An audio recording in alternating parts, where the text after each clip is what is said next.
The Wealth of Nations, by Adam Smith. Part 2 of Chapter 11 of the Rent of the Land. Part 2 of the Produce of Land, which sometimes does and sometimes does not afford rent. Human food seems to be the only produce of land which always and necessarily affords some rent to the landlord. Other sorts of produce sometimes may and sometimes may not, according to different circumstances. After food, clothing and lodging are the two great wants of mankind. Land, in its original rude state, can afford the materials of clothing and lodging to a much greater number of people than it can feed. In its improved state, it can sometimes feed a greater number of people than it can supply with those materials, at least in the way in which they require them and are willing to pay for them. In the one state, therefore, there is always a superabundance of these materials, which are frequently, upon that account, of little or no value. In the other, there is often a scarcity, which necessarily augments their value. In the one state, a great part of them is thrown away as useless, and the price of what is used is considered as equal only to the labour and expense of fitting it for use, and can, therefore, afford no rent to the landlord. In the other, they are all made use of, and there is frequently a demand for more than can be had. Somebody is always willing to give more for every part of them than what is sufficient to pay the expense of bringing them to market. Their price, therefore, can always afford some rent to the landlord. The skins of the larger animals were the original materials of clothing. Among nations of hunters and shepherds, therefore, whose food consists chiefly in the flesh of those animals, every man, by providing himself with food, provides himself with the materials of more clothing than he can wear. If there was no foreign commerce, the greater part of them would be thrown away as things of no value. This was probably the case among the hunting nations of North America, before their country was discovered by the Europeans, with whom they now exchange their surplus peltry for blankets, firearms, and brandy, which gives it some value. In the present commercial state of the known world, the most barbarous nations, I believe, among whom land property is established, have some foreign commerce of this kind, and find among their wealthier neighbours such a demand for all the materials of clothing which their land produces, and which can neither be wrought up nor consumed at home, as raises their price above what it costs to send them to those wealthier neighbours. It affords, therefore, some rent to the landlord. When the greater part of the highland cattle were consumed on their own hills, the exportation of their hides made the most considerable article of the commerce of that country, and what they were exchanged for afforded some addition to the rent of the highland estates. The wool of England, which in old times could neither be consumed nor wrought up at home, found a market in the then wealthier and more industrious country of Flanders, and its price afforded something to the rent of the land which produced it. In countries not better cultivated than England was then, or than the Highlands of Scotland are now, and which had no foreign commerce, the materials of clothing would evidently be so superabundant, that a great part of them would be thrown away as useless, and no part could afford any rent to the landlord. The materials of lodging cannot always be transported to so great a distance as those of clothing, and do not so readily become an object of foreign commerce. When they are superabundant in the country which produces them, it frequently happens, even in the present commercial state of the world, that they are of no value to the landlord. A good stone quarry in the neighbourhood of London would afford a considerable rent. In many parts of Scotland and Wales it affords none. Barren timber for building is of great value in a populous and well cultivated country, and the land which produces it affords a considerable rent. But in many parts of North America, the landlord would be much obliged to anybody who would carry away the greater part of his large trees. In some parts of the Highlands of Scotland, the bark is the only part of the wood which, for want of roads and water carriage, can be sent to market. The timber is left to rot upon the ground. When the materials of lodging are so superabundant, the part made use of is worth only the labour and expense of fitting it for that use.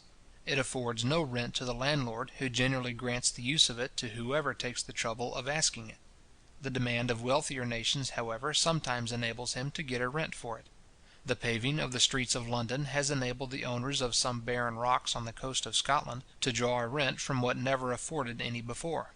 The woods of Norway and of the coasts of the Baltic find a market in many parts of Great Britain, which they could not find at home, and thereby afford some rent to their proprietors. Countries are populous, not in proportion to the number of people whom their produce can clothe and lodge, but in proportion to that of those whom it can feed. When food is provided, it is easy to find the necessary clothing and lodging, but though these are at hand, it may often be difficult to find food. In some parts of the British dominions, what is called a house may be built by one day's labour of one man. The simplest species of clothing, the skins of animals, require somewhat more labour to dress and prepare them for use. They do not, however, require a great deal. Among savage or barbarous nations, a hundredth, or little more than a hundredth part of the labour of the whole year will be sufficient to provide them with such clothing and lodging as satisfy the greater part of the people. All the other 99 parts are frequently no more than enough to provide them with food. But when, by the improvement and cultivation of land, the labour of one family can provide food for two, the labour of half the society becomes sufficient to provide food for the whole. The other half, therefore, or at least the greater part of them, can be employed in providing other things, or in satisfying the other wants and fancies of mankind. Clothing and lodging, household furniture, and what is called equipage, are the principal objects of the greater part of those wants and fancies. The rich man consumes no more food than his poor neighbour. In quality it may be very different, and to select and prepare it may require more labour and art, but in quantity it is very nearly the same. But compare the spacious palace and great wardrobe of the one, with the hovel and the few rags of the other, and you will be sensible that the difference between their clothing, lodging, and household furniture is almost as great in quantity as it is in quality. The desire of food is limited in every man by the narrow capacity of the human stomach; but the desire of the conveniencies and ornaments of building, dress, equipage, and household furniture seems to have no limit or certain boundary. Those, therefore, who have the command of more food than they themselves can consume, are always willing to exchange the surplus, or, what is the same thing, the price of it, for gratifications of this other kind. What is over and above satisfying the limited desire is given for the amusement of those desires which cannot be satisfied, but seem to be altogether endless. The poor, in order to obtain food, exert themselves to gratify those fancies of the rich; and to obtain it more certainly, they vie with one another in the cheapness and perfection of their work. The number of workmen increases with the increasing quantity of food, or with the growing improvement and cultivation of the lands; and, as the nature of their business admits of the utmost subdivisions of labour, the quantity of materials which they can work up increases in a much greater proportion than their numbers. Hence arises a demand for every sort of material which human invention can employ, either usefully or ornamentally, in building, dress, equipage, or household furniture; for the fossils and minerals contained in the bowels of the earth, the precious metals, and the precious stones. Food is, in this manner, not only the original source of rent, but every other part of the produce of land which afterwards affords rent derives that part of its value from the improvement of the powers of labour in producing food, by means of the improvement and cultivation of land. Those other parts of the produce of land, however, which afterwards afford rent, do not afford it always. Even in improved and cultivated countries, the demand for them is not always such as to afford a greater price than what is sufficient to pay the labour, and replace, together with its ordinary profits, the stock which must be employed in bringing them to market. Whether it is or is not such depends upon different circumstances. Whether a coal mine, for example, can afford any rent, depends partly upon its fertility and partly upon its situation. A mine of any kind may be said to be either fertile or barren, according as the quantity of mineral which can be brought from it by a certain quantity of labour is greater or less than what can be brought by an equal quantity from the greater part of other mines of the same kind. Some coal mines, advantageously situated, cannot be wrought on account of their barrenness. The produce does not pay the expense. They can afford neither profit nor rent. There are some, of which the produce is barely sufficient to pay the labour, and replace, together with its ordinary profits, the stock employed in working them. They afford some profit to the undertaker of the work, but no rent to the landlord. They can be wrought advantageously by nobody but the landlord, who, being himself the undertaker of the work, gets the ordinary profit of the capital which he employs in it. Many coal mines in Scotland are wrought in this manner, and can be wrought in no other. The landlord will allow nobody else to work them without paying some rent, and nobody can afford to pay any. Other coal mines in the same country, sufficiently fertile, cannot be wrought on account of their situation. A quantity of mineral, sufficient to defray the expense of working, could be brought from the mine by the ordinary, or even less than the ordinary quantity of labour. But in an inland country, thinly inhabited, and without either good roads or water carriage, this quantity could not be sold. Coals are a less agreeable fuel than wood. They are said, too, to be less wholesome. The expense of coals, therefore, at the place where they are consumed, must generally be somewhat less than that of wood. The price of wood, again, varies with the state of agriculture nearly in the same manner and exactly for the same reason as the price of cattle. In its rude beginnings, the greater part of every country is covered with wood, which is then a mere encumbrance of no value to the landlord, who would gladly give it to anybody for the cutting. As agriculture advances, the woods are partly cleared by the progress of tillage, and partly go to decay in consequence of the increased number of cattle. These, though they do not increase in the same proportion as corn, which is altogether the acquisition of human industry, yet multiply under the care and protection of men, who store up in the season of plenty what may maintain them in that of scarcity, who, through the whole year, furnish them with a greater quantity of food than uncultivated nature provides for them, and who, by destroying and extirpating their enemies, secure them in the free enjoyment of all that she provides. Numerous herds of cattle, when allowed to wander through the woods, though they do not destroy the old trees, hinder any young ones from coming up, so that, in the course of a century or two, the whole forest goes to ruin. The scarcity of wood then raises its price, it affords a good rent, and the landlord sometimes finds that he can scarce employ his best lands more advantageously than in growing barren timber, of which the greatness of the profit often compensates the lateness of the returns. This seems, in the present times, to be nearly the state of things in several parts of Great Britain, where the profit of planting is found to be equal to that of either corn or pasture. The advantage which the landlord derives from planting can nowhere exceed, at least for any considerable time, the rent which these could afford him; and in an inland country which is highly cultivated, it will frequently not fall much short of this rent. Upon the sea coast of a well improved country, indeed, if coals can conveniently be had for fuel, it may sometimes be cheaper to bring barren timber for building from less cultivated foreign countries than to raise it at home. In the new town of Edinburgh, built within these few years, there is not, perhaps, a single stick of Scotch timber. Whatever may be the price of wood, if that of coals is such that the expense of a coal fire is nearly equal to that of a wood one, we may be assured that at that place, and in these circumstances, the price of coals is as high as it can be. It seems to be so in some of the inland parts of England, particularly in Oxfordshire, where it is usual, even in the fires of the common people, to mix coals and wood together, and where the difference in the expense of those two sorts of fuel cannot, therefore, be very great. Coals, in the coal country, are everywhere much below this highest price. If they were not, they could not bear the expense of a distant carriage, either by land or by water. A small quantity only could be sold, and the coal masters and the coal proprietors find it more for their interest to sell a great quantity at a price somewhat above the lowest, than a small quantity at the highest. The most fertile coal mine, too, regulates the price of coals at all the other mines in its neighbourhood. Both the proprietor and the undertaker of the work find, the one that he can get a greater rent, the other that he can get a greater profit, by somewhat underselling all their neighbours.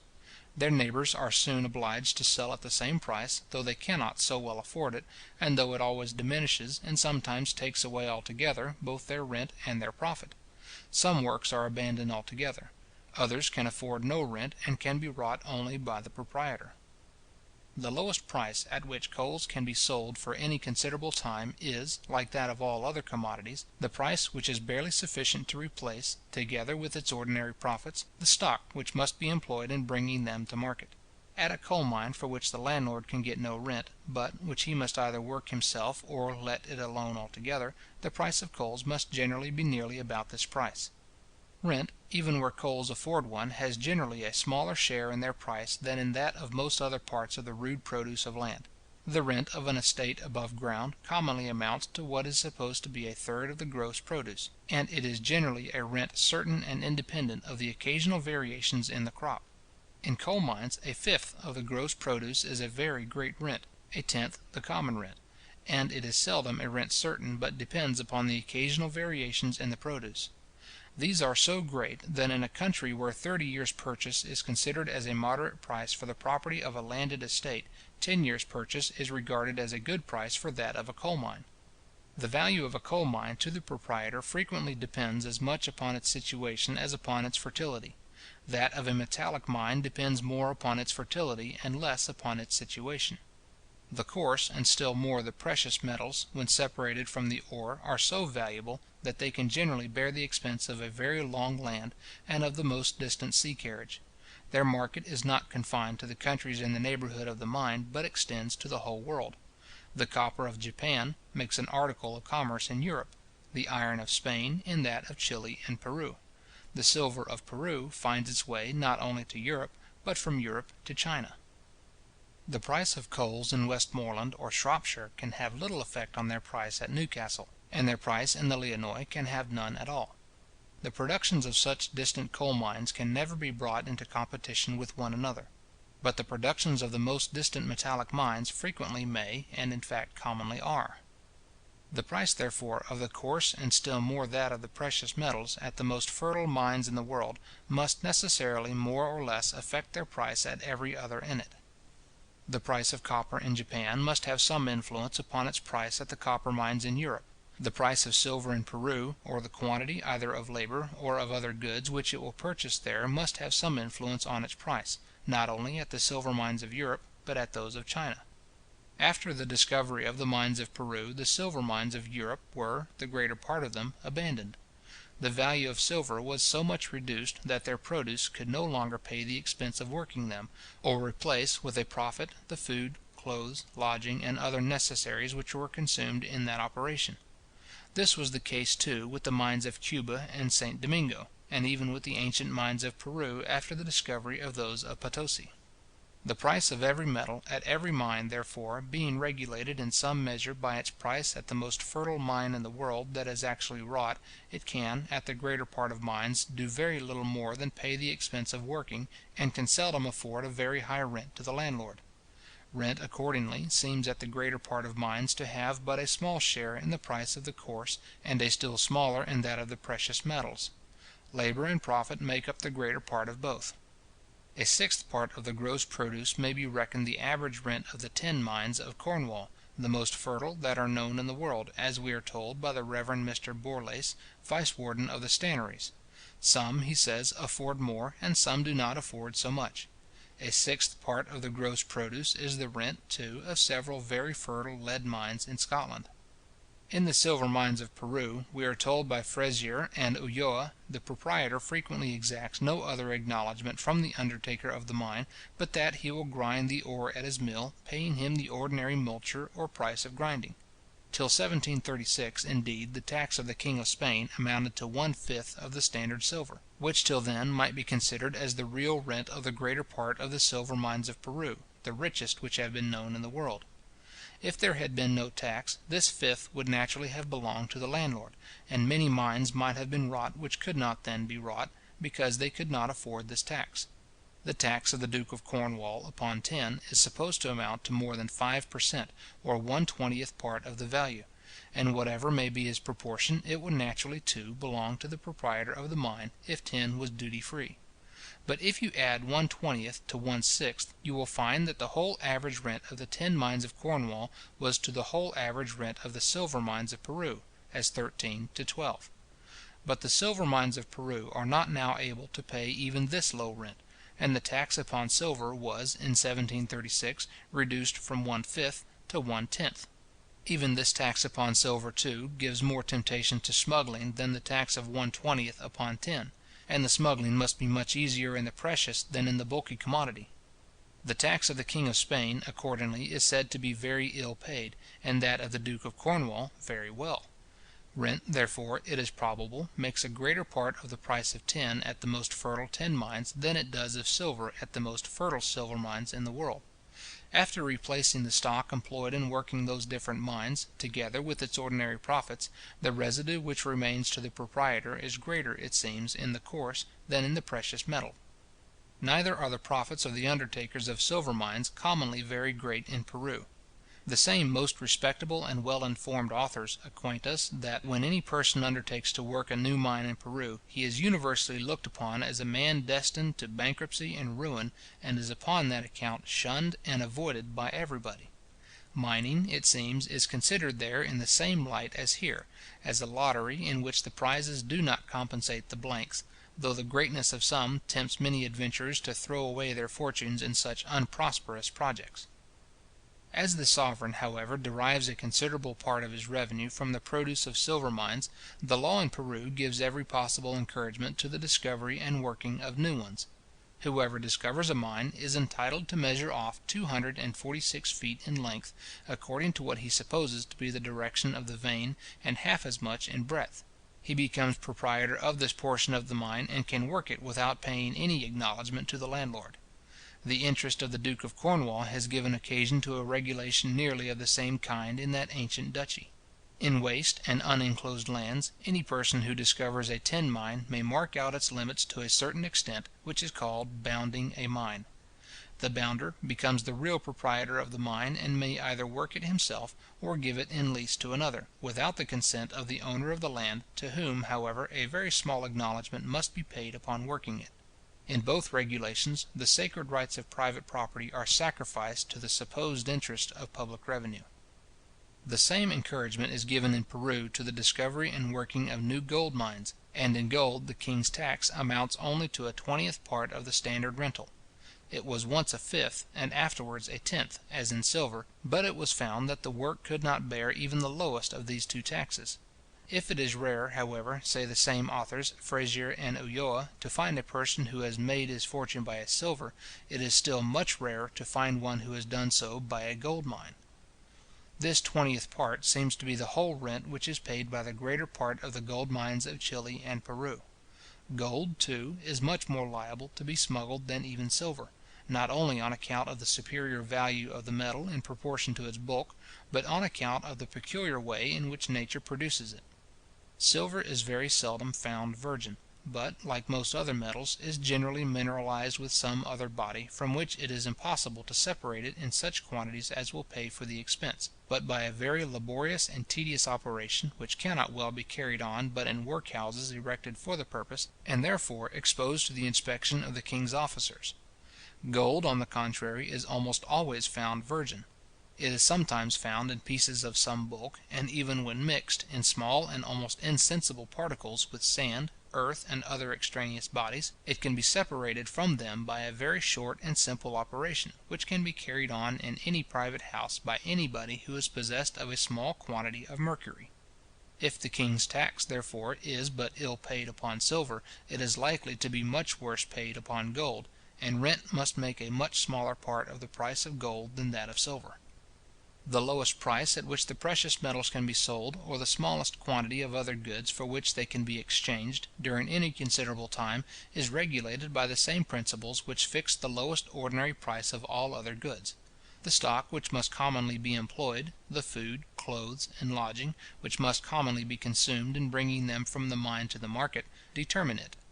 It must at least be sufficient to replace that stock with the ordinary profits. Their highest price, however, seems not to be necessarily determined by anything but the actual scarcity or plenty of these metals themselves. It is not determined by that of any other commodity, in the same manner as the price of coals is by that of wood, beyond which no scarcity can ever raise it. Increase the scarcity of gold to a certain degree, and the smallest bit of it may become more precious than a diamond, and exchange for a greater quantity of other goods. The demand for those metals arises partly from their utility, and partly from their beauty. If you except iron, they are more useful than, perhaps, any other metal. As they are less liable to rust and impurity, they can more easily be kept clean, and the utensils, either of the table or the kitchen, are often, upon that account, more agreeable when made of them. A silver boiler is more cleanly than a lead, copper, or tin one, and the same quality would render a gold boiler still better than a silver one. Their principal merit, however, arises from their beauty, which renders them peculiarly fit for the ornaments of dress and furniture. No paint or dye can give so splendid a colour as gilding. The merit of their beauty is greatly enhanced by their scarcity. With the greater part of rich people, the chief enjoyment of riches consists in the parade of riches, which, in their eye, is never so complete as when they appear to possess those decisive marks of opulence which nobody can possess but themselves. In their eyes, the merit of an object, which is in any degree either useful or beautiful, is greatly enhanced by its scarcity, or by the great labour which it requires to collect any considerable quantity of it, a labour which nobody can afford to pay but themselves. Such objects they are willing to purchase at a higher price than things much more beautiful and useful, but more common. These qualities of utility, beauty, and scarcity, are the original foundation of the high price of those metals, or of the great quantity of other goods for which they can everywhere be exchanged. This value was antecedent to, and independent of, their being employed as coin, and was the quality which fitted them for that employment. That employment, however, by occasioning a new demand, and by diminishing the quantity which could be employed in any other way, may have afterwards contributed to keep up or increase their value. The demand for the precious stones arises altogether from their beauty. They are of no use but as ornaments, and the merit of their beauty is greatly enhanced by their scarcity, or by the difficulty and expense of getting them from the mine. Wages and profit accordingly make up, upon most occasions, almost the whole of the high price. Rent comes in but for a very small share, frequently for no share; and the most fertile mines only afford any considerable rent. When Tavernier, a jeweller, visited the diamond mines of Golconda and Bejapour, he was informed that the sovereign of the country, for whose benefit they were wrought, had ordered all of them to be shut up, except those which yielded the largest and finest stones. The other, it seems, were to the proprietor not worth the working. As the prices both of the precious metals and of the precious stones is regulated all over the world by their price at the most fertile mine in it, the rent which a mine of either can afford to its proprietor is in proportion, not to its absolute, but to what may be called its relative fertility, or to its superiority over other mines of the same kind. If new mines were discovered as much superior to those of Potosi as they were superior to those of Europe, the value of silver might be so much degraded as to render even the mines of Potosi not worth the working. Before the discovery of the Spanish West Indies, the most fertile mines in Europe may have afforded as great a rent to their proprietors as the richest mines in Peru do at present. Though the quantity of silver was much less, it might have exchanged for an equal quantity of other goods, and the proprietor's share might have enabled him to purchase or command an equal quantity either of labour or of commodities. The value both of the produce and of the rent, the real revenue which they afforded both to the public and to the proprietor, might have been the same. The most abundant mines either of the precious metals or of the precious stones could add little to the wealth of the world. A produce, of which the value is principally derived from its scarcity, is necessarily degraded by its abundance. A service of plate, and the other frivolous ornaments of dress and furniture, could be purchased for a smaller quantity of commodities, and in this would consist the sole advantage which the world could derive from that abundance. It is otherwise in estates above ground. The value both of their produce and of their rent is in proportion to their absolute, and not to their relative fertility.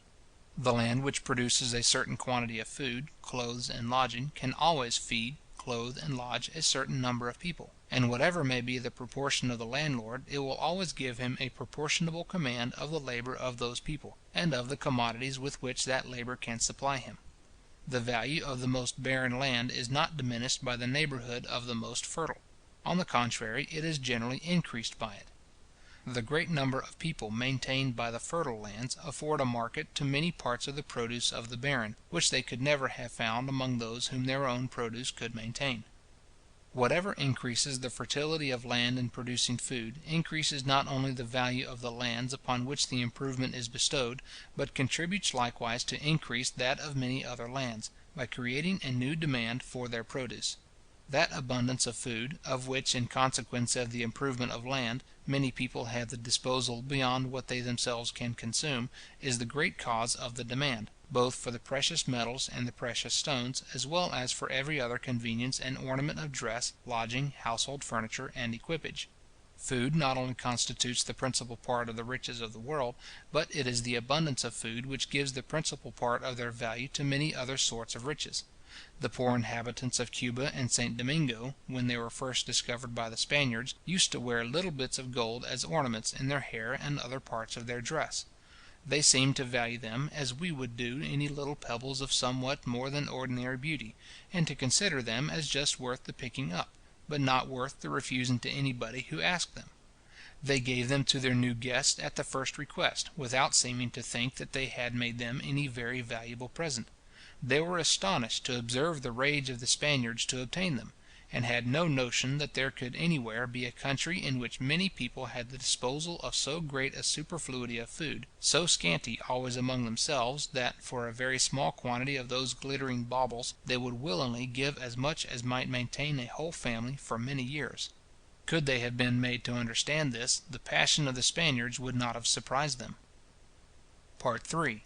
Of the variations in the proportion between the respective values of that sort of produce which always affords rent, and of that which sometimes does, and sometimes does not afford rent. The increasing abundance of food, in consequence of the increasing improvement and cultivation, must necessarily increase the demand for every part of the produce of land which is not food, and which can be applied either to use or to ornament. In the whole progress of improvement, it might, therefore, be expected there should be only one variation in the comparative values of those two different sorts of produce. The value of that sort which sometimes does, and sometimes does not afford rent, should constantly rise in proportion to that which always affords some rent. As art and industry advance, the materials of clothing and lodging, the useful fossils and materials of the earth, the precious metals and the precious stones, should gradually come to be more and more in demand, should gradually exchange for a greater and a greater quantity of food, or, in other words, should gradually become dearer and dearer. This, accordingly, has been the case with most of these things upon most occasions, and would have been the case with all of them upon all occasions, if particular accidents had not, upon some occasions, increased the supply of some of them in a still greater proportion than the demand. The value of a freestone quarry, for example, will necessarily increase with the increasing improvement and population of the country round about it, especially if it should be the only one in the neighbourhood. But the value of a silver mine, even though there should not be another within 1,000 miles of it, will not necessarily increase with the improvement of the country in which it is situated. The market for the produce of a freestone quarry can seldom extend more than a few miles round about it, and the demand must generally be in proportion to the improvement and population of that small district. But the market for the produce of a silver mine may extend over the whole known world. Unless the world in general, therefore, be advancing in improvement and population, the demand for silver might not be at all increased by the improvement even of a large country in the neighbourhood of the mine.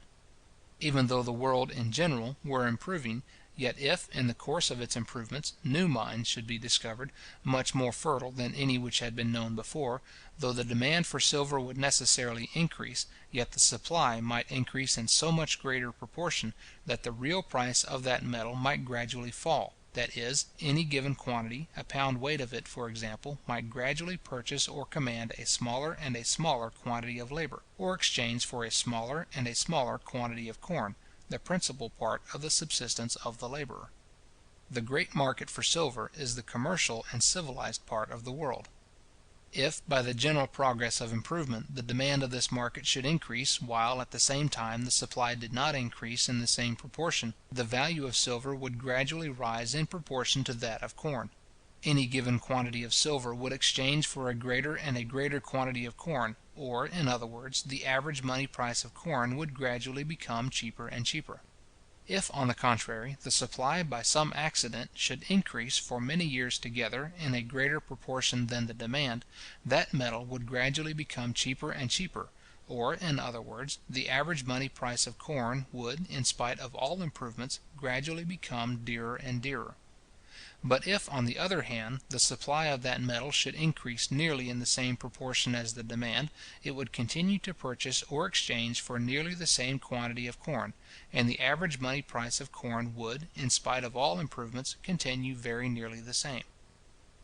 These three seem to exhaust all the possible combinations of events which can happen in the progress of improvement; and during the course of the 4 centuries preceding the present, if we may judge by what has happened both in France and Great Britain, each of those 3 different combinations seems to have taken place in the European market, and nearly in the same order too in which I have here set them down. Chapter 11. Part 2.